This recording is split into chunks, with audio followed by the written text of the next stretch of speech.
Olá, olá! Bem-vindo ao nosso papo de cozinha, nosso papo das terças-feiras, às 9 horas da manhã, aqui no YouTube. Hoje a gente vai conversar sobre intolerâncias, pessoal, isso mesmo, intolerâncias alimentares. E se você ainda não me conhece, sou Gigi Cousteau, chefe de cozinha, especialista em culinária afetiva e curativa. Se você ainda não é inscrito no meu canal, inscreva-se no meu canal. Ative o sininho para receber notificações, dê joinha, gente. Eu preciso de mais seguidores aí, eu preciso de que mais pessoas tenham acesso a esse segmento.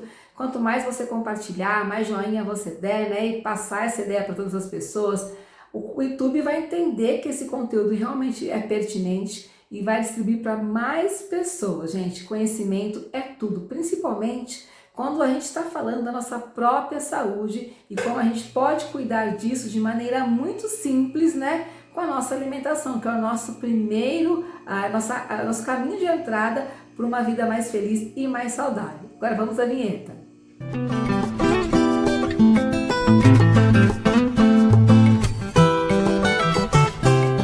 Intolerâncias. O que eu quero falar para vocês hoje é relação à intolerância. A gente tem um índice muito grande hoje em dia de pessoas com vários tipos de intolerância, né? Intolerância a glúten, a lactose, a vários tipos de corante, a ovo, coisa que não acontecia antigamente, ou acontecia em um índice, bem pequenininho, mas que hoje, gente, tem tomado aí índices alarmantes.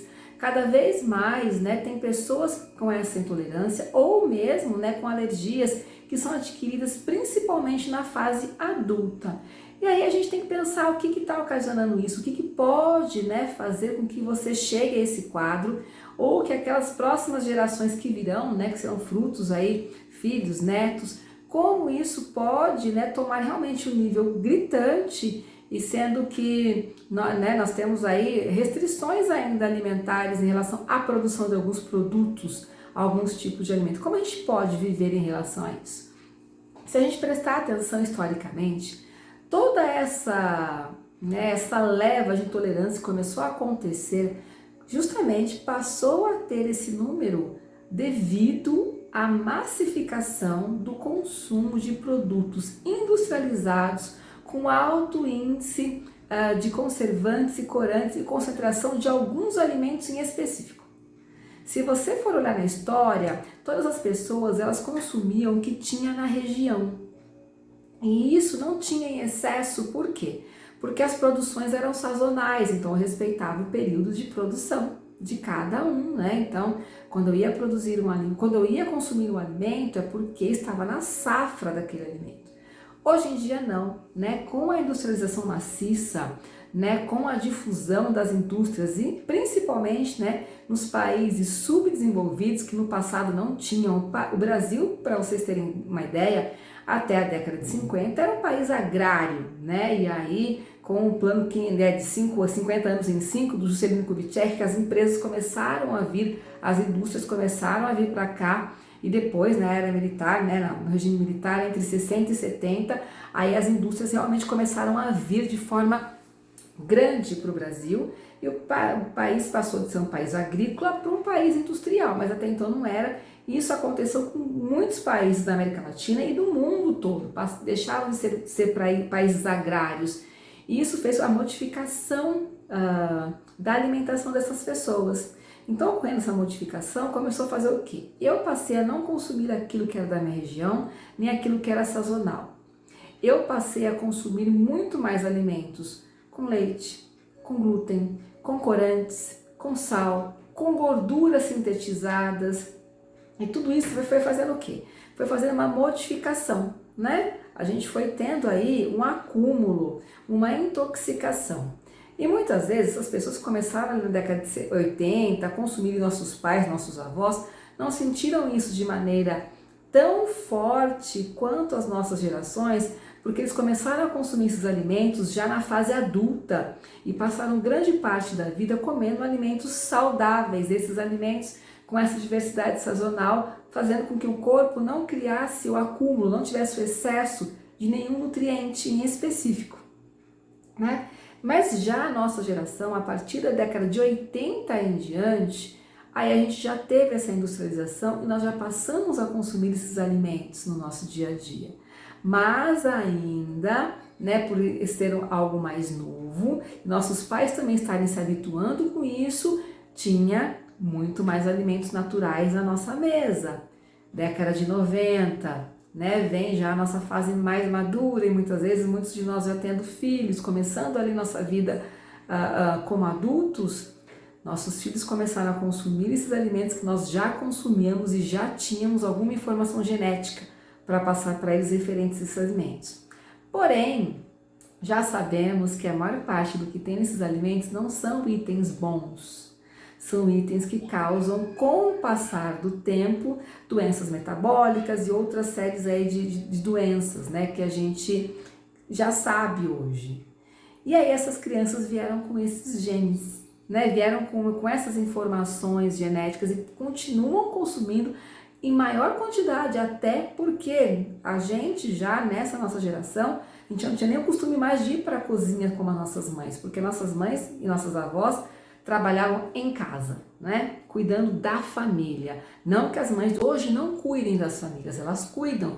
Só que a questão de distribuição de tempo faz com que elas busquem alternativas mais simples, mais rápidas para o preparo na concepção delas, porque nós aqui sabemos na cozinha afetiva que sim, é possível fazer alimentos saborosos e muito rápidos, mesmo para aquelas pessoas que têm pouquíssimo tempo. Mas vamos pensar no mundo prático, aquele que nos foi mostrado lá como um mundo ideal a partir da década de 50, como eu falei para vocês. É o mundo da gente ter tudo pronto.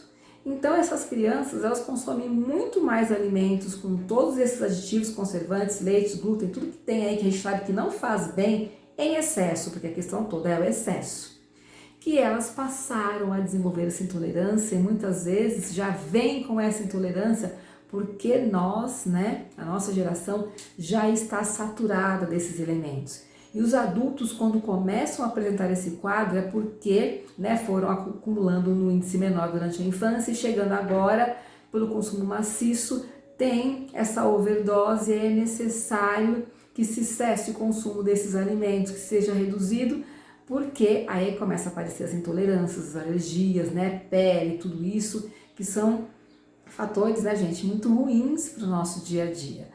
Que é muito ruim, né? Não é só a questão estética no caso de alergias na pele, é a questão da saúde mesmo, quando tem, né, os celíacos, por exemplo, as pessoas têm intolerância realmente a corantes, a palma da mão chega a mudar de cor, não pode comer nada com aquela coloração durante um grande período de tempo, é todo um transtorno que a gente pode sanar a partir do momento que a gente começar a respeitar aquilo que é chamado realmente sazonalidade. Se eu respeitar diversidade junto com a sazonalidade, tudo isso dá muito mais certo. Por quê?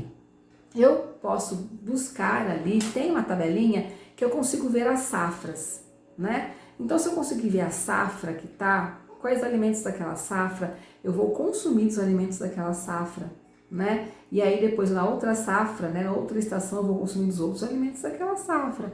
Então você sempre vai ter ali seu organismo com a manutenção de todos os nutrientes no período certo, como realmente deve ser e como a genética e como o DNA espera, porque o DNA dos nossos ancestrais era assim. Ele esperava, ele sabia, né, da maneira natural, pelas estações do ano, o tipo de alimento, né? Ele vai saber o gasto calórico, o gasto energético que ele deve ter, essa é a verdade, e os nutrientes que ele precisa para ter uma manutenção equilibrada, tá joia? Então é isso que eu quero que vocês pensem, tá? Coloquem isso, vocês que são intolerantes, já são alérgicos, para não levar isso para as próximas gerações. Comece a pensar nessa questão da sazonalidade, da questão de você respeitar os alimentos por safra, você também consumir que não tem ainda nenhum tipo de intolerância para não passar esses genes para frente, né, para essa informação genética e nem dessa overdose de nutrientes, de calorias vazias e alimentos vazios. E também para que você não desenvolva isso em nenhum momento da sua vida, já comece a observar isso e comece a fazer essas substituições que são muito importantes, tá joia? Esse aqui foi o nosso papo de cozinha de hoje. Espero que vocês, né, compartilhem realmente, vão lá, dê seu like, ative o sininho, tá? Inscreva-se no canal, também lá no Instagram, Gigi Cousteau, tá? Tem várias receitas. Quarta-feira lá tem live, vocês podem perguntar, podem conversar comigo, né? Que é muito importante que vocês estejam lá. E conhecimento é tudo para que a gente tenha uma vida mais feliz e mais saudável. Eu espero vocês aqui na próxima terça-feira e sexta-feira tem mais uma receitinha para vocês. Beijo!